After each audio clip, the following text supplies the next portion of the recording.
All right, first part of the presentation was on metaphor and how we use metaphor, tenor and vehicle and how those things work, and how we maybe pick and choose them.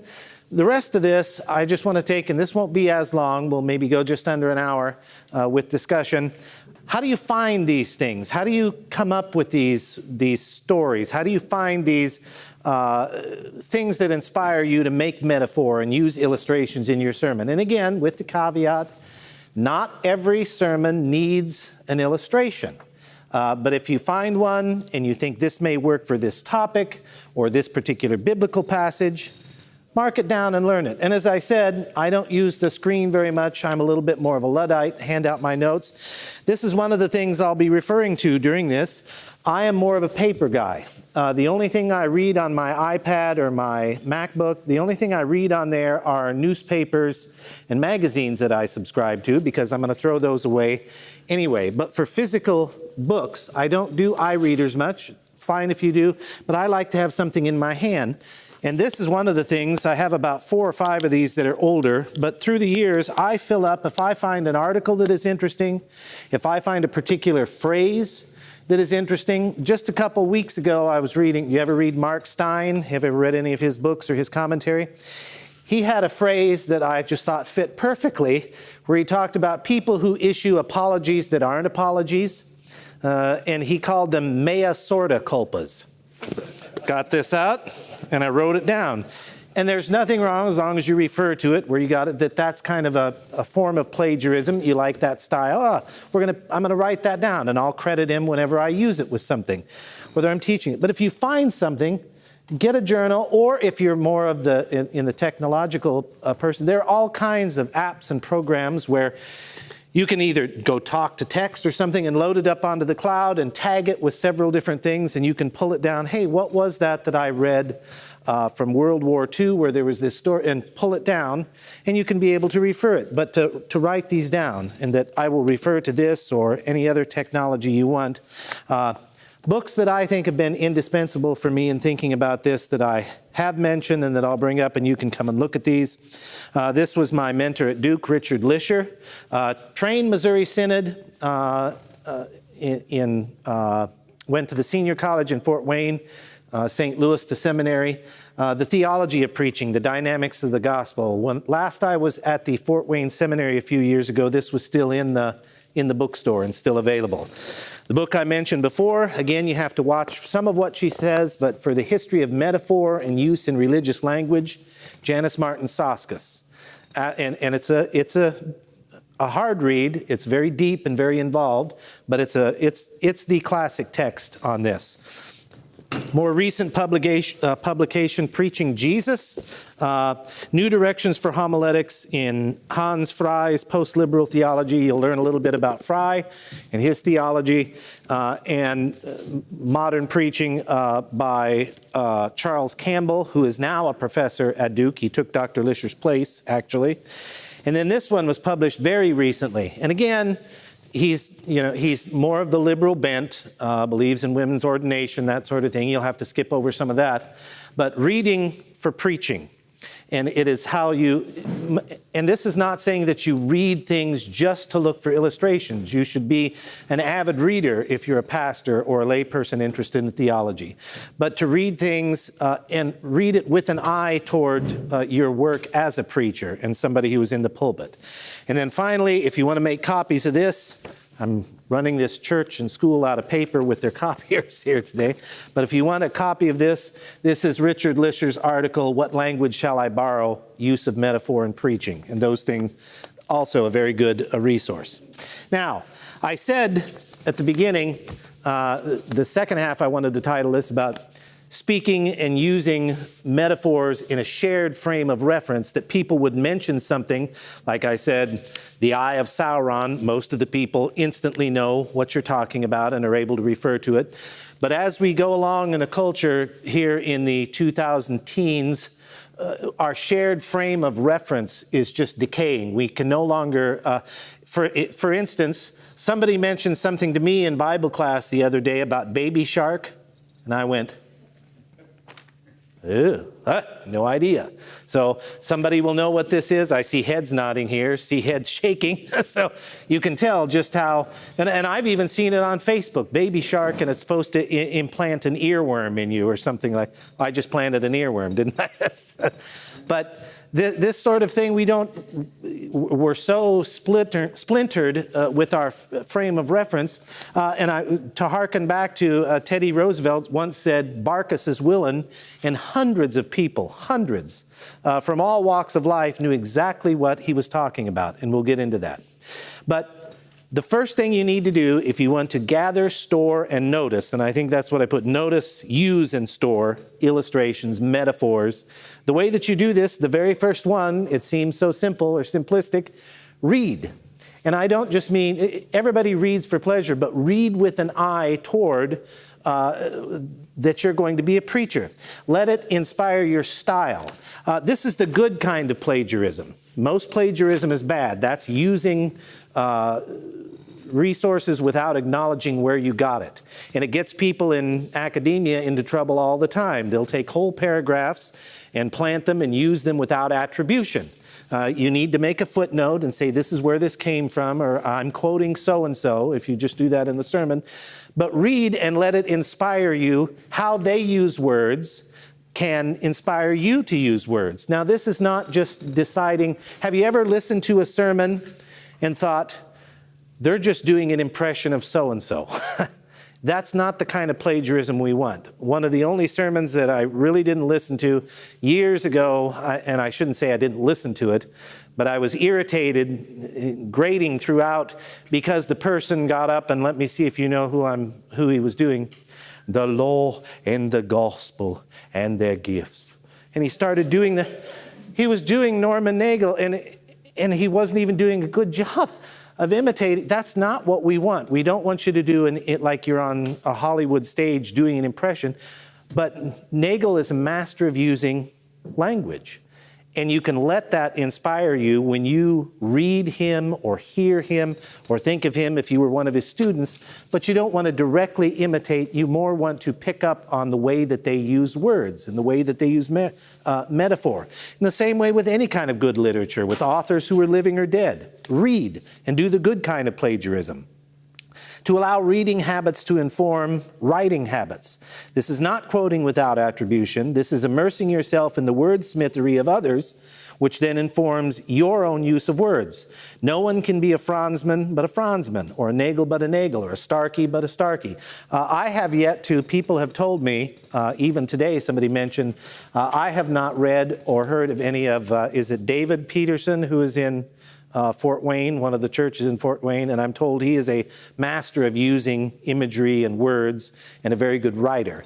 So now I've got another book to buy. My wife will be so happy when I get back. So yes, listen to others and how they craft words and let it inform your own style. But be your own person, who you are and your personality in the pulpit. And read, the very first thing is widely. Not just theological books. Of course, if you're a pastor, your main diet of reading is going to be in theological books. You read things. That's the first thing I jump to when I get CTQ or Concordia Journal. I look what's in the articles. Okay, I'll read this one. Maybe I won't read this one. You know where I first go to? Book reviews. What's come in? What's a book that might look like it might be interesting? So yes, you're going to read theological books, but read other things too. Do you have a local newspaper here in Cullman and that covers things? Read the local newspaper. You'd be surprised the kind of things you would find in there. Read blogs. This is the great thing about technology. Imagine if Luther had had a blog that you can write things and again, well, he'd have probably been he would have been in Facebook jail, I'm sure of it. He'd have been in Facebook jail most of the time. But if you could have something like that with such a wide array, and I'm sure there's, a lot of stuff that is not good, but there's a lot of stuff that is good. Read your local newspapers, read your blogs. Here's a little quote from Reading for Preaching. The preacher may profit from reading storytellers, biographers, and journalists, and from poets too, but not primarily for pulpit quotation. Poets can help the preacher master his language. Nobody pays more attention to diction, rhythm, and euphony than a poet. And to the preacher, reading and reciting poetry behind closed doors has much to gain. That's Reading for Preaching, page 15. Again, you don't have to be an expert on poetry or anything, but you can even take stuff and it can tell you, why is this pleasing to the ear? For instance, one of my favorite poets, very popular poet, even years after his death, is Robert Frost. And I was just rereading something the other day, one of his poems called Mowing. And I'll see if I can remember it exactly. But there never was a sound beside the wood but one, and that was my long scythe whispering to the grass. What was it whispered? I knew not well myself. And then he keeps repeating, whispered, sound, and for the first time after reading that poem for years, I suddenly realized it's the sound of a scythe going through the grass. Why? And I couldn't figure out for years why I loved that poem.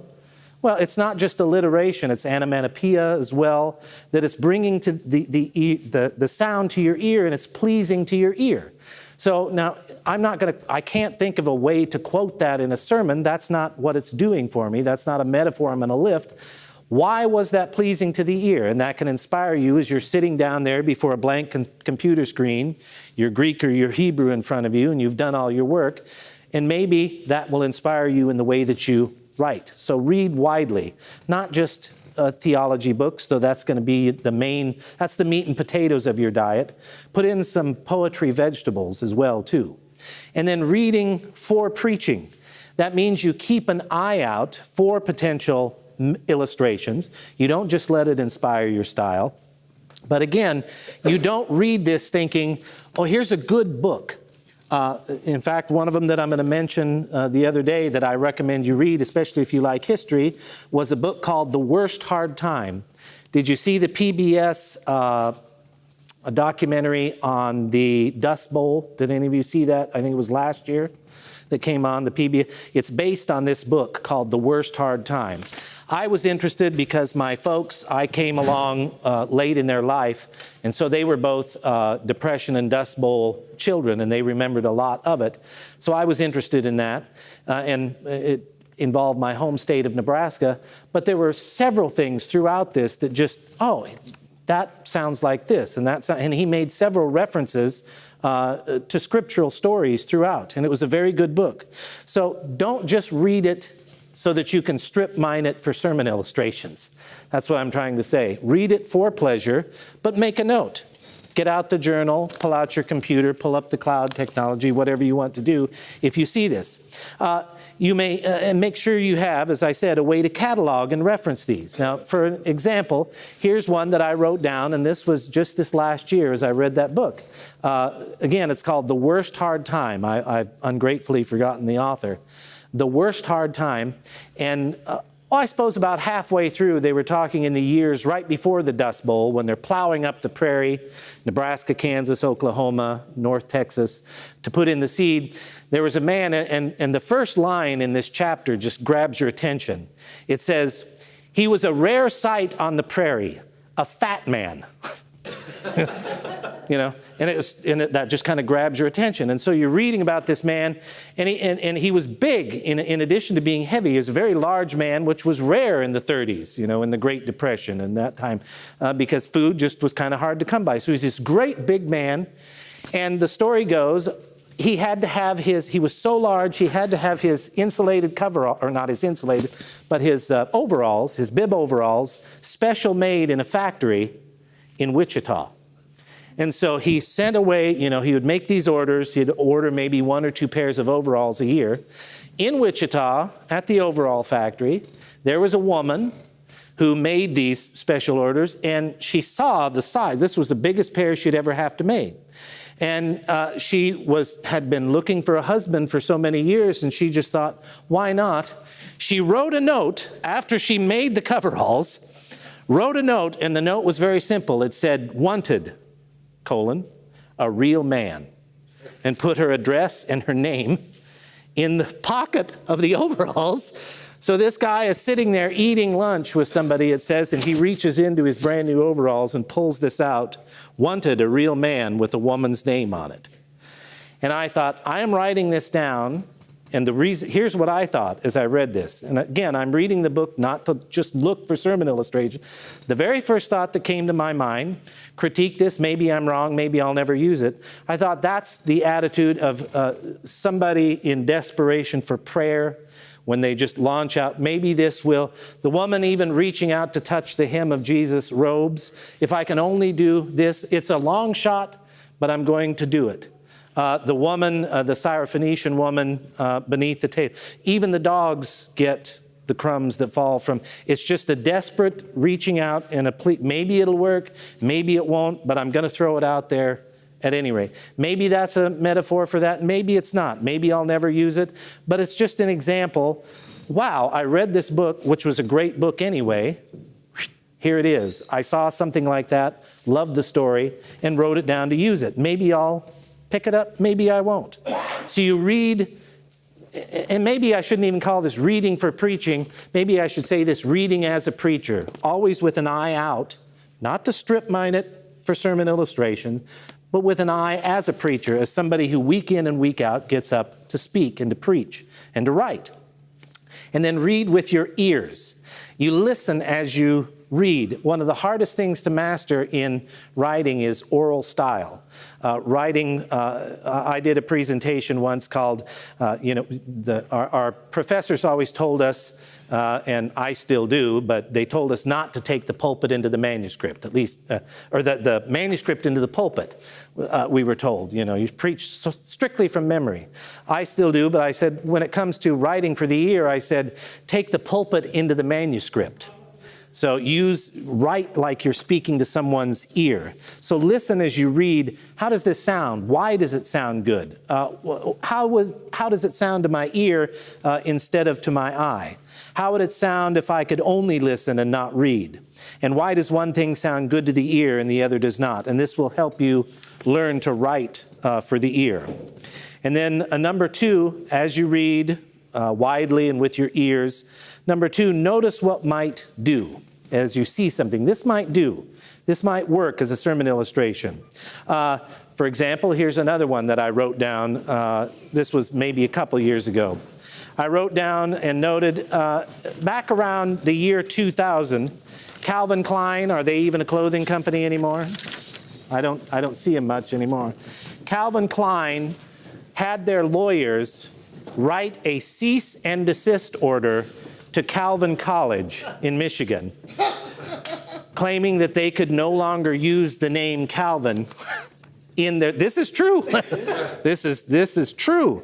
They wrote a cease and demand to Calvin College, demanding that Calvin stop using the name Calvin. And I thought to myself, the reason I wrote it down, would this do for an illustration for teaching or preaching on the second commandment?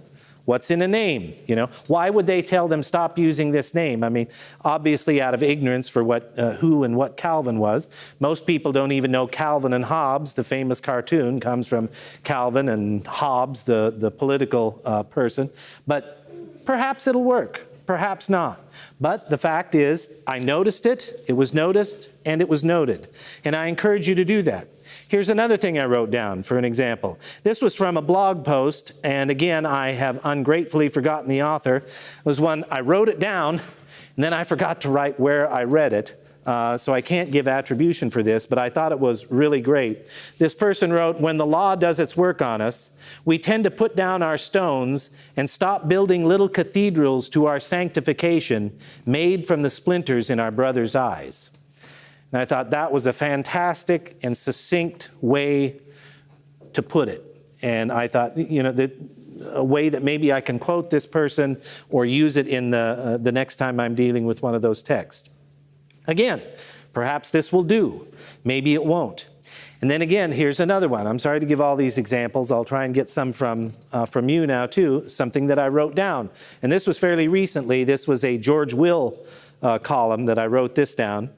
After the Bay of Pigs failed, everybody know what the Bay of Pigs, 1962, I believe. After the Bay of Pigs failed, Kennedy's administration thought up Operation Mongoose, which included a plan, dubbed by skeptics as elimination by illumination. This was a plan Have a U.S. submarine surface in Havana Harbor and fire star shells into the night sky to convince Catholic Cubans that the second coming was at hand, causing them to rebel against Castro, the Antichrist. That was a real military plan. And when you're preaching on eschatology, would that... we could still try. Would that work? Would that work as an illustration? Like late November, early December with Advent, when all the eschatological passages roll around? Maybe. Maybe not. But it got me to thinking, and I noticed it. I'll stop there before we move along and see if I'm making sense or being clear with this. Do you have any examples of things like that? Are you understanding what I'm saying about make notations as you read? People often, I've been asked that, where do you get this? Where did you hear that? And I don't have a fantastic memory. I write it down, and something, if I'm working through a text, again, not every sermon has to have this. And sometimes you don't even use them in a sermon. You may use it in teaching a Bible class about something or writing an article. But make a note of it and write it down. And if you wind up not using it, you still got to read something interesting, didn't you? And it still expanded your knowledge. Anyone else have an example of this or things that you do to prepare yourself in preaching or gathering up information like this? Think of yourself as a homiletical squirrel, and these are little nuts that you have hidden away.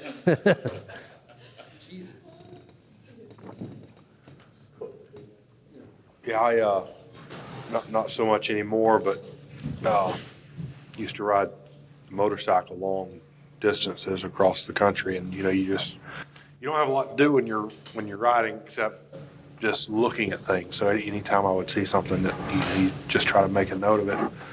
You don't have a journal on the motorcycle. No. Be a little dangerous. But one time we were riding from here, leaving to ride to Seattle, and the first leg was from here to Memphis. Went through Mississippi, and saw a church sign from the distance. And this was at the end of July, 1st of August, and saw a church sign in the distance that said Christ is risen. It was at the end of July, and the first thought that came to my head was, that church has got to be closed.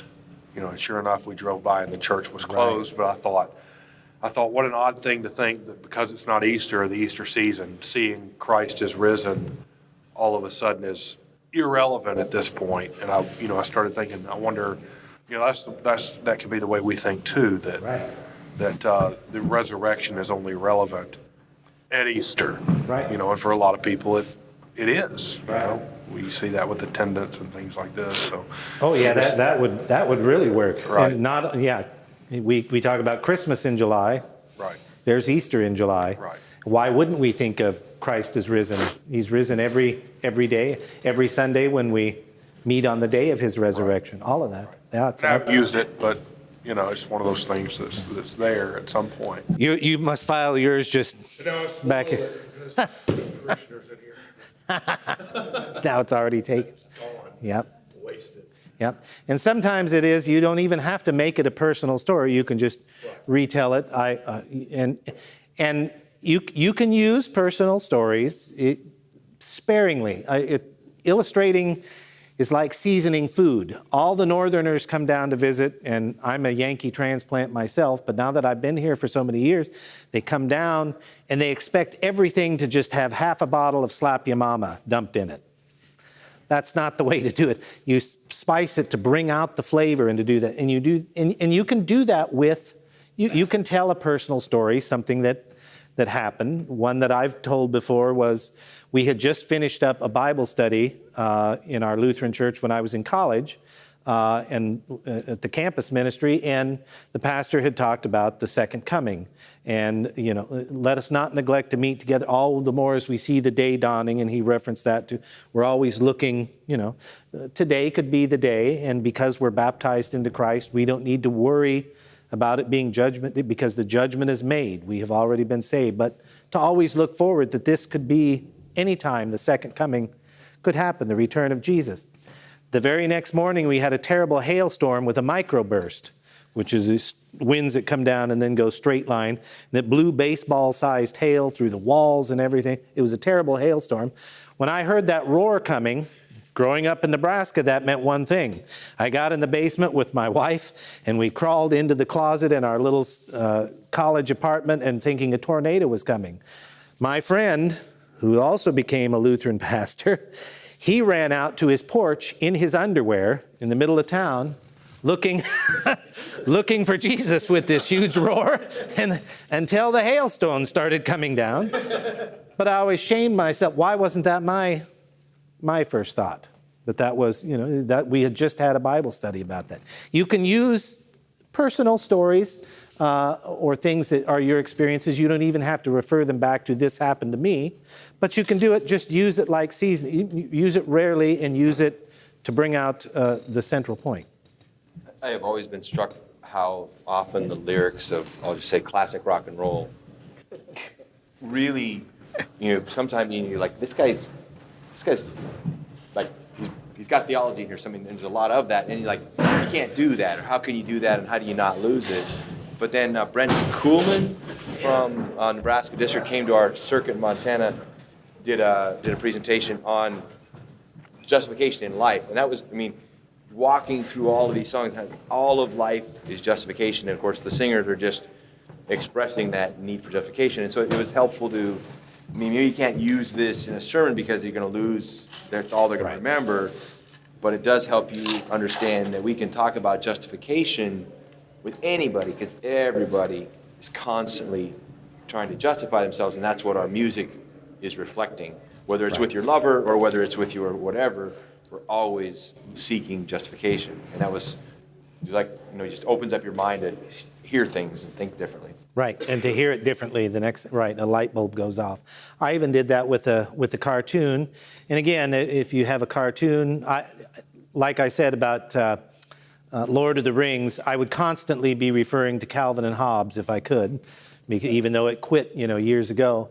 But I saw a cartoon and I clipped it out, and I don't even have to, I don't have screens in the sanctuary, so I'm not able to throw it up, but I can describe it. And I thought this was the perfect, just a couple weeks ago, John says to, I don't know in the 1 year, but in the 3 year, John sends word back out of prison, are you the one we are to expect, or shall we wait for another, or shall we look for another?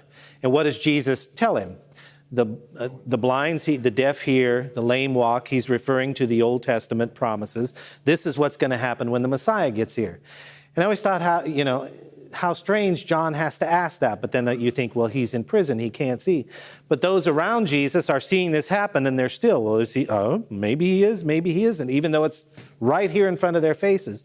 And I referred to a cartoon in the sermon, and I didn't throw it up. Again, I don't have a screen, but I just described it to him. And one of my favorite cartoons, I think is Bizarro, is who it was. And it shows a man walking up, and you see the street sign that says Sesame Street. And here are every single character from Sesame Street. You've got Oscar the Grouch, you've got Grover, you've got Snuffleupagus, Bert and Ernie, all of them out there. And looming over the back, of course, is who? Big Bird, this big yellow bird. And it's just one frame, one word bubble, and the guy says, looking at all these people, I'm new around here. Which one of y'all is Big Bird? Well, that would be the big yellow bird right there. Now, I'm new around here. Which one of y'all is the Messiah? That would be the one healing the blind, the deaf, the lame, fulfilling the promises. Here it is right in front of you. And even when they see it, well, when are you going to kick some Roman butt, and throw these people out of here and do this kind of stuff? They're still missing it. So you see things like that, you file it away, you write it down. And whether you're riding your motorcycle, you're listening to a presentation on rock music, that's a perfect example of how to file that away. Even if you never use it, it still makes you think theologically as you approach other subjects and other things. Other thoughts or questions or comments on that? You were talking about reading widely and recognizing what was good and what you could use and all of this. And I'd say in many ways, it's also good to do the opposite and recognize when you're reading something when it doesn't work. Right. And look as to why it doesn't work. Like, why is there not euphony here? Or like, why does it sound bad to your ears or not make sense or the metaphor fall apart or things like that? Right. Yep. And sometimes we get excited about something initially, and then we start to think about it a little farther, and then you think, okay, why? It's good to ask, why won't this work? If we're excited about it, especially. It's like when we receive news, on something, we see something that comports with our viewpoint. It's better to give that the stink eye, at least for a little bit, to see how it pans out. The media found that out just the other day with the drummer in the face of the kid. Give this a day before you jump on the outrage. Why doesn't this fit so perfectly with certain worldview? And if you're reading and you think, well, this works perfect, we better ask why not? Why wouldn't it? Or if you hear a bad example, like the passive voice is something that in general you should avoid. Read a passive voice sentence and say, why doesn't this work? When you, like whenever somebody gets fired or something happens, the letter comes down from on high that says, a decision was made. Who made the decision? That says nothing. It's just an evasive, why doesn't that work for your ear or something? Yes, ask why not as well, to help you digest through it and learn how to write and how to speak and how to preach. There's another thing, practically just on even delivery. It's kind of a segue to this. What I tell people to do, for pastors to do if they're worried about their delivery. We all have quirks and things that we bring with us and that we develop and habits we need to drop. And have your class clown confirmand imitate you. Give them full permission. You may have to talk them into it. Have your class clown imitate you. You know why? Because the imitation is simply picking up on things that you're doing too much of. That's exactly what it is. So I found out from mine in my very first parish, I had a class clown, and I asked him, I said, all right, get up and give it him. And he was embarrassed. It took a little bit. I found out I was very bad at, like what I'm doing, putting my hand in my pocket. You can't do that with an alb. But I also was doing the 6-gun thing. This was my gesture as I was preaching. And so he just stood over there and I went, oh, he got me. He got me. And then the other one that I've always had to correct that I can't seem to do is you get into a rhythm. Tick, talk, and you sway when you speak. It's just, and then not Chris, but one of my other vicars, I had to tell him when he was preaching, I said, sinners don't only sit in that corner of the sanctuary. Because when he would look up from his manuscript, boom, he would always, not on a particular person, but he would look that way when he was preaching the law. I don't know. Yeah. Why, it's like, you have an idea who's over there. No one's sitting in this corner. You always knew when he was preaching the law.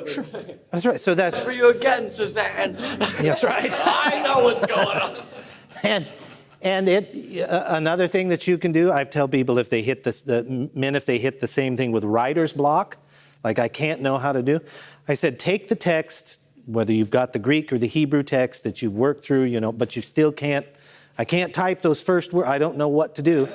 I said, take a tape recorder or your iPad or whatever you want to do into the pulpit just so you can hear yourself with nobody in the sanctuary, and just get up and pretend the sanctuary is full and you got called upon to preach this text 10 minutes ago after the pastor had a heart attack. You have to stand up and do this. Just start talking about the text. And pretty soon you'll find, oh, wait, I've got the words are flowing. Now, it doesn't always work, but those are just practical things that you can do. But always to keep an eye out as you're reading. Read for pleasure, obviously, but read it with an ear and an eye toward why does this sound good? Why does this metaphor work? Would this work as a sermon illustration? And store it if you think so. Maybe you'll come back to it. Maybe you won't. Okay? Any other thoughts or questions before we move on with that? Yeah. Just one quick thought on if you just block and you're not sure what to do.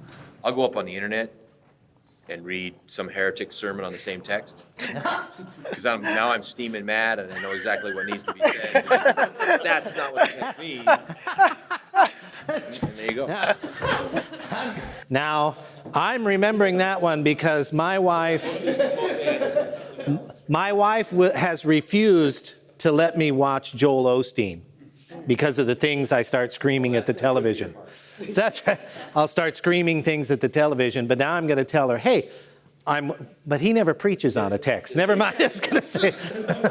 As you were talking about things you need to make sure you do or don't do, I've had to learn for weeks, I only had people on this side of the church, and of course the pulpit's over on this side. I guess I scare my people. And then I started having people sit over on this side. I had to learn I do have people here other than my organist. Right. I need to look at them now. Have to look at them and learn, and gestures and your physical presence are some of the hardest ones to correct because they have deep roots back in when we first had to get up and speak. I'm one of those weird people that I have never had a fear of public speaking.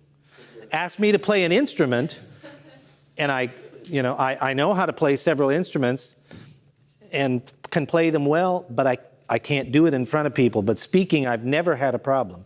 But a lot of those bad rhetorical habits, whether it's gestures or whether it's speaking, go back to the earliest times that we had to struggle to stand up because they're coping mechanisms. They're blankies for us that help us, whether we're rocking or we're doing something like that. It's a comforting thing to us. So anything else before we move on? How are we for time? Okay, we got about 10 minutes, 15 minutes. All right. The next thing is, and this is as obvious as reading, write. I tell people, and when I was in Duke and I served as a grad assistant for Dr. Lisher in helping, and I had a broad class of Methodists, and we just had to help work through sermons. He insisted that they always write out a full manuscript. He said, I don't care if you take it into the pulpit or not, write the full manuscript. Now, I understand you were talking about all the funerals you've had to do here lately. I was, in a church, a dual parish, which was kind of odd, about 1,000 members at the big town church and 100 members in the country church, but they were a dual parish that worked together. But I had between April and November one year, and I was by myself, I was waiting for an associate pastor, I did 80 funerals in those months. We sometimes had 4 or 5 in a week, and you went through that. And I know what it is when you have to, okay, I've had 3 funerals this week, I've had to do this, I'm by myself, I understand. And a few times I even did something that I really don't recommend, even if it was a good sermon. I call them Brown and Serves, where I go back through the files. I found an old sermon from the same Series A or whatever, pull it up, and I call it a Brown and Serve, where I just did this. Don't do it if it's at the same parish. As you may think people don't remember your sermons. It's like, I've heard this before. But I did that. I understand sometimes if I've had just the devil of a week, I'm going to get up and I'm going to write an outline or extended outline and speak from it. But for the most part, when you can, as much as you can, write the full manuscript and write it out because it helps you think it through and work it out. And it helps you write for the year. That doesn't sound right. You'll look at it on the thing. And if you're experienced enough with it, you'll get so that it helps you flesh it out and makes you into a better preacher. Franzman always said he compared a sermon to a spitball in his classrooms. All of his old students remembered that. And here's the quote. Make spitballs. In other words, write it, rewrite it. Did you watch the movie A River Runs Through It? You remember the opening scene where the Presbyterian pastor is homeschooling his sons, and the one son, Norman, who grew up to become a writer, his father was an old Scot, and he says, and to a Scotsman, writing meant one thing, crossing out every other word, and making sure your prose and your style was down to where it was nice and tight. And so the son would go up there and write something like 4 paragraphs, and he'd come down, and this staunch Presbyterian father's red penciling and he, like 4 times he hands it back. Again, half as long. Comes down. Again, half as long. When you write your sermon, go through and excise, get it back so that it's ready for the ear. Franzman used it as a spitball. He said, first, take a piece of paper, masticate it, and chew it up, he's meaning in writing. Then aim it behind the ear. Sometimes a spitball is shot at the ceiling. That is not the kind we want. In other words, don't make your prose, arch for the top of the ceiling. And this last one is probably the most difficult, and this is where we come to Barkas's willing. I referenced, I was sad to say, in a church this has been several years ago, and we were going over the commandments, and I got to the 9th and the 10th, you shall not covet. And I just referenced off the top of my head, I said, well, we know what happened to Ahab and Jezebel when they coveted a vineyard, right? And everyone's face was on screensaver. I went, okay, we're going to go back and reread that story. But if you create, the word for it is a sensorium, and not in the medical term of your senses. A person on drugs or something, the medical term is they can have a clouded sensorium. But it's the whole effect of how you take in information. And again, shared references is part of that. Catechesis is part of this. When you train kids to say, like Bonhoeffer said, and I quoted this, if all we really had, if praying was up to us, if it was totally left up to us, the only thing we would pray is the fourth petition. And I have to admit, I had to go, 1, 2, 3, 4. Give us this day our daily bread. But if you teach the kids and to recite it and remember it, there again, that's part of their shared sensorium. This part is very difficult to do, and it takes years to teach kids hymns, the catechism, biblical stories, so that we all do. If we can't refer to a TV show, we can at least refer to the biblical stories, to catechism. I used to be much better about quoting hymns than I am now. But if you quote a line from a hymn and the people can remember it, one of the most chilling experiences I ever had, in a good way, in my very first parish, a lot of the people had been confirmed in German. And one lady who was in her 80s was now going into the mists of Alzheimer's. She didn't recognize her husband. 50-some years, she didn't recognize her children. She could hardly speak. And I would go out, and the family kept telling me I would bring the communion set when I would go and visit. And the one time, I finally realized I couldn't do this anymore because, I gave her the bread and she kind of, the host, and she kind of stared at it for a little while. And eventually, they helped her eat it. And then I gave her I was using back then, the communion set I inherited had the little plastic disposable cups. I don't like that, but that's what I had. And I gave that to her, and she put the plastic cup in her mouth and started chewing it up. I thought, so maybe it's time to stop communion. But about a month later, I got an idea, and I knew she had been confirmed in German and all that. I went out, and I took my old German hymnal that had been my grandfather's, and I went out and I opened it up to the preface. And I said in German, and I can't remember, you'll have to correct me, Der Herr beimitten Sie, the Lord be with you. And she said in German, immediately, and with you also. Lift up your hearts. We lift them up unto the Lord. We went through the whole liturgy, including the Nunc Dimittis, in German, sung, and she knew where she was at right now. She was immediately back to divine service. I'm taking communion. She took the bread, amen. She took the cup, drank it, said amen. That's a sensorium. That's when you are into something that you are so ingrained in it that it sets you into context. Not the word in context. You are set into context to hear it. And to create that takes years and years and years, but it's so worth doing if you teach your people, and especially the children from on up. And as it says in each of the head of the 6 chief parts, the head of the household starts there to teach the chief parts to their children. So number 4, create a culture of shared biblical and doctrinal reference through catechesis and worship. In other words, create ears to hear. Our culture is so fractured, we no longer have many shared references. For example, from a George Will column, the declining importance of reading in the menu of modern recreations is unsurprising and unsettling. Dickens, a volcano of words, provided mass entertainment before modern technologies. Electricity, film, broadcasting made mass communication easy. His serialized novels seized the attention of Britain's public and America's. Ships arriving from England with the latest installment of Dickens' 1840 novel, The Old Curiosity Shop, reportedly were greeted by American dock workers shouting, "Did little Nell die?"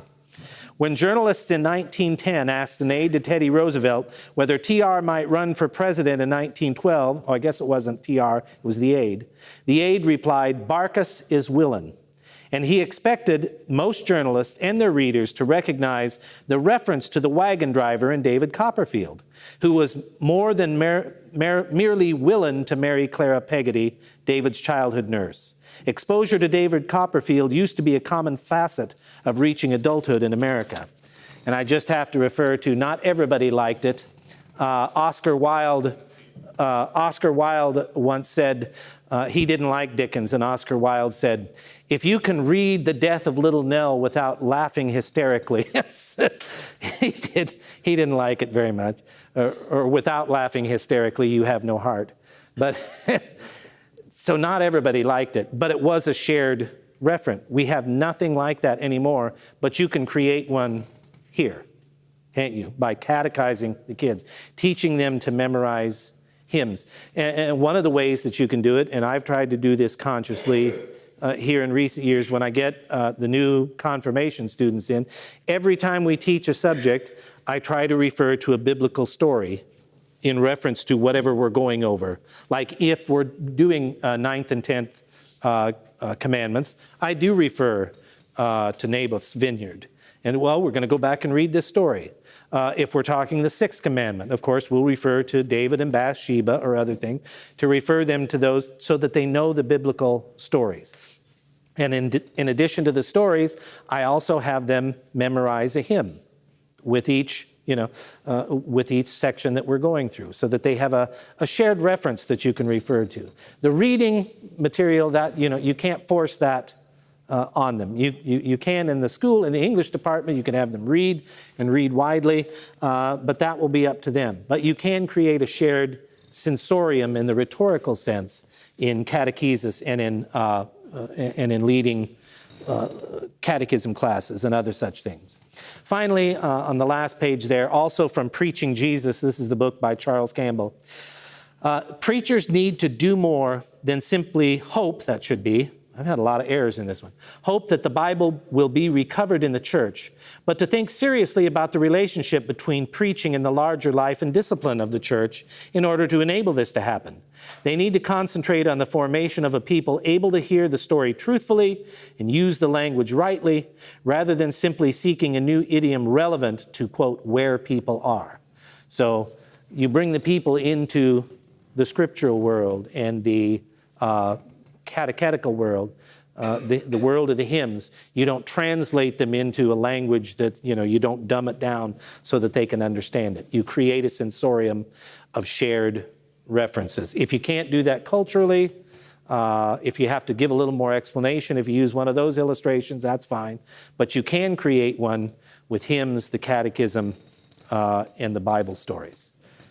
All right, closing thoughts or questions on that? I hope that helps, and I hope you all go out. If you don't use technology, it's always fun to keep one of these, not in a Dear Diary sense, but writing it down actually helps you to remember it as well. They've shown that, brain studies have shown that if you write something down, which is why I always bought blank flashcards when I was learning a language, Hebrew this way, if you're writing that down, it helps you in the writing of it to remember it. So if I find something and I write it down, write a long quote, that helps me to remember that it's there and to refer to it.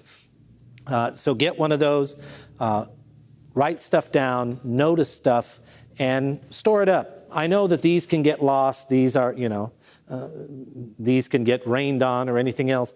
But however you want to do it, make a system where you store it and you remember things, and you can refer back to it.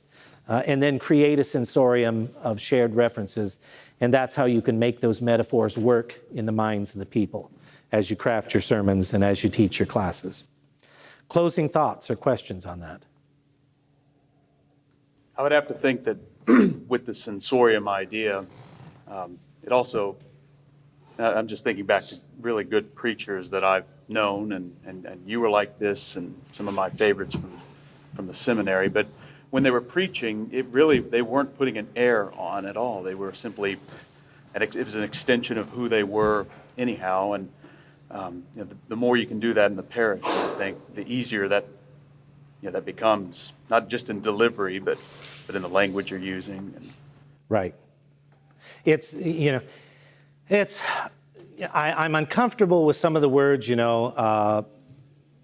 preaching and personality. But you do want to be you. Bill Swirla talks about work craftsmanship, that it's a craftsman. When you're watching a master craftsman, like a stonemason, build a wall, it's like he recedes into the background and his craft comes forward. And you're amazed at how they can do it, but they're not, putting their personality forward. They're just doing that. And you can tell instantly if somebody is, I used to call it shifting into Rev. A person would be very quiet and calm when they're, talking with them, all that. And then they would get into the pulpit, and then they would, it's like, oh, don't shift into Rev. Don't do that, You are who you are. Your people know your personality. They know that. And it's not like you want to put your personality forward, but you do want to be you. You want to be you in the pulpit. I have to assume that at some point in the mid-20th century, our seminaries taught people to do that, though. I mean, that was like, that's the proper way. Or was it for projection? I think a lot of it was we didn't have microphones or anything. And even when I went, my first class was in '89 when I went to the seminary. And I remember them telling, you have to shout or project, but this was, I didn't know a church without a microphone. Now that you've got them, you don't, and they can be an advantage in the fact that you can use your voice now quietly. One of the best, I tell guys that they're going to pre-seminary, I said, take a theater class. You may not like it. You may not want to perform. You'll learn how to send your voice out over into the audience and how to enunciate and speak. And it may be one of those things that'll give you some good idea. But back to the other thing, I just be yourself. Don't try, and Franzman says something like, don't try and imitate Mr. Big Preacher, whoever that, and preachers used to be minor celebrities. I guess they still are if we're thinking of the heretic Osteen, but everybody knows who he is and the personality in that. But don't even try to be, an Orthodox pastor. Be your pastor to your people. And yes, your personality comes out. You don't have to imitate somebody else, I guess is the way to put it. So, all right, thank you very much.